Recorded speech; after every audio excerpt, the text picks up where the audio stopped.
GMAT all day.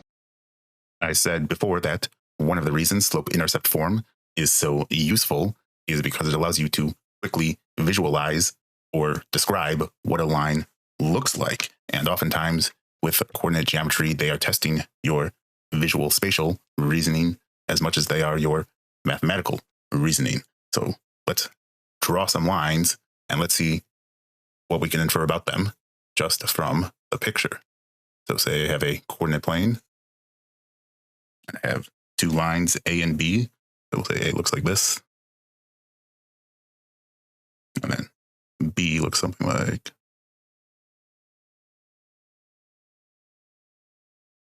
this.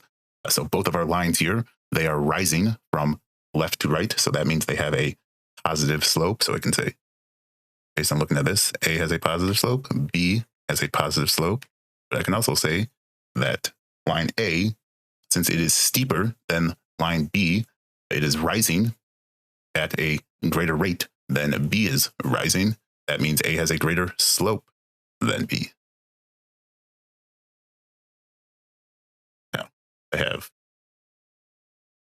similar line for A as before. And then I draw another line B, that looks like this.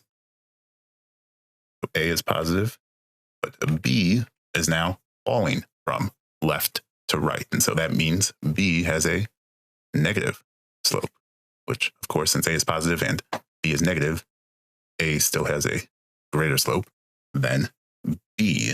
What if you have something like this and you have two falling lines? And so line A looks like this, and then B looks like this. Both of our lines have negative slopes because they are falling from left to right. But note, B is falling at a much steeper rate than line A. Line A is much flatter.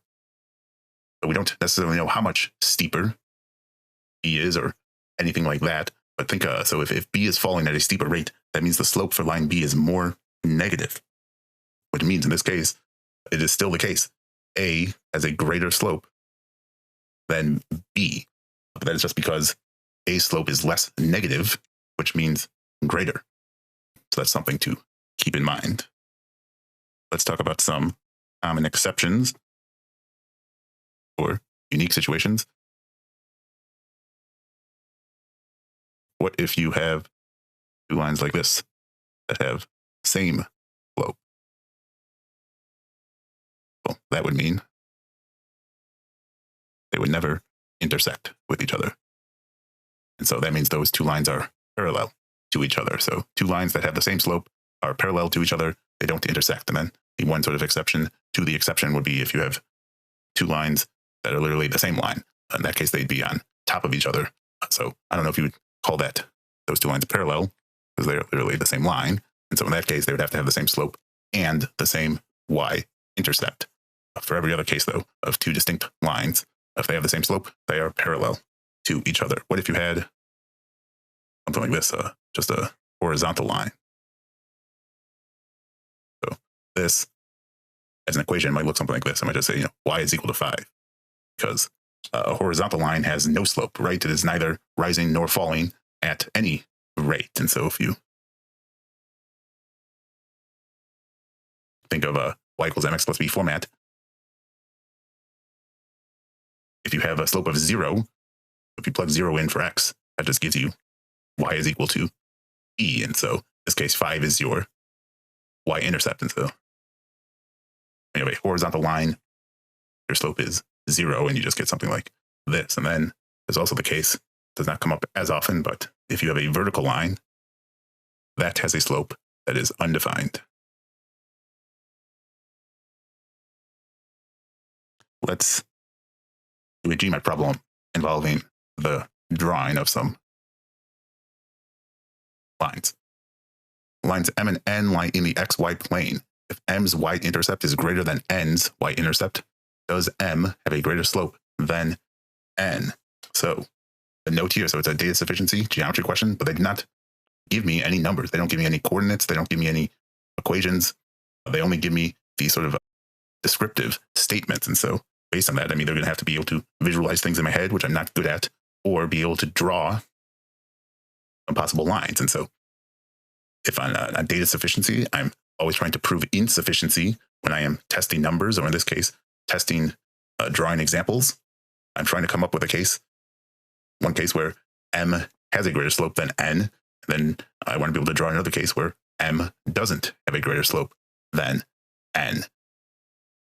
So where n is greater than m, and I don't think I can draw a case here where my slopes are equal. They tell me that my lines intersect each other, therefore they cannot be parallel. And so my goal is to get one case where m is greater than n, one where n is greater than m. Then the only thing you need to keep in mind is m's y-intercept is greater. So m always has to have a higher y-intercept than n. So statement 1 says lines m and n intersect in either quadrant 1 or 2. So if we go over our quadrants again, they go clockwise for some reason. Those are 4 quadrants. So lines m and n intersect in either quadrant 1 or 2. My first example, I'm just going to draw any set of lines that fit my description. M, right? So m's here, I can draw n here below it, looking like this. Based on these two drawings, what do I know? So my y-intercept for m is greater than n, so that checks. And then based on the drawing I drew, it looks like m is steeper than n. So this is you can also think of this as a yes to my question. So now I'm trying to get a no, because I'm trying to prove insufficiency here. And note that my lines, they intersect in the second quadrant here. So that's good with our statement. So how can I get a case here where n is greater than m? So can I come up with a case? Easiest case would be if I keep n positive, but make m negative. M still has to have a greater y-intercept. So this is m, n, like that. So the intersecting quadrant 1 here. So that's still good. Since m is positive, m is negative. No, that is enough to prove insufficiency. Statement 2. They intersect, lines m and n intersect in either quadrant 2 or 3. And so one thing I'm always trying to do when I'm testing examples is reuse my examples from my previous statements. And it looks like here, my 2 lines that I drew here intersected in quadrant 2, which would also fit for the second statement. So I'm just going to reuse that example.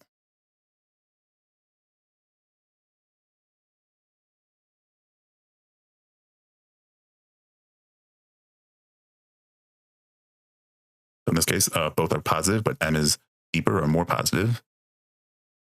This is sort of starting my second statement with a case where m is greater than n. So now I'm trying to come up with a case where n is greater than m. And so we haven't worked much with our quadrant 3 yet. So can I do that? Can I come up with a case, 2 lines that intersect in quadrant 3 to get it? Maybe something like this. Remember my y-intercept. This has to be my m, because my y-intercept always has to be greater for m. But in this case, this is just another case. My m got steeper. M is now even greater than n. This is just another yes to my question. I'm trying to get a no here. So what else can I do? Can I come up with 2 lines with negative slopes? Would that do anything?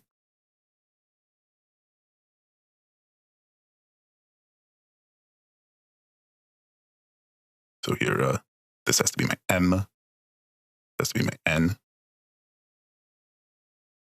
But in this case, so my 2 slopes are negative, but m is less negative because m is flatter.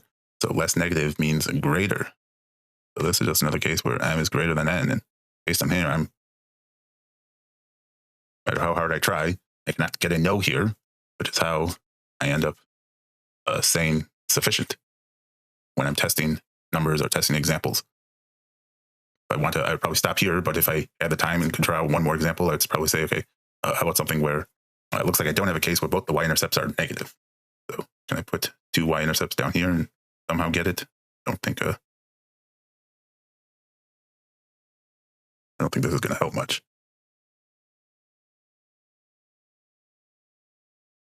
Can I make n positive and n negative? I don't think so, because they'd have to intersect in quadrant 4, which I'm not allowed to do. It'd have to be something like this, and I did this. M is, they're both positive. M is steeper though, so M is still greater than n. I don't think I can do this. And so in order to come up with all these examples, you have to be able to sort of come up with crude drawings quickly and be able to interpret things about their slope relative to each other. I'm going to say B here is the answer. And so this is a very sort of visual question, which you might get 1 or 2 coordinate geometry questions like this. So be comfortable drawing, get practice using your scratch paper, because these can take up a lot of space. So being able to draw them in efficiently in a tight space is a good skill to have.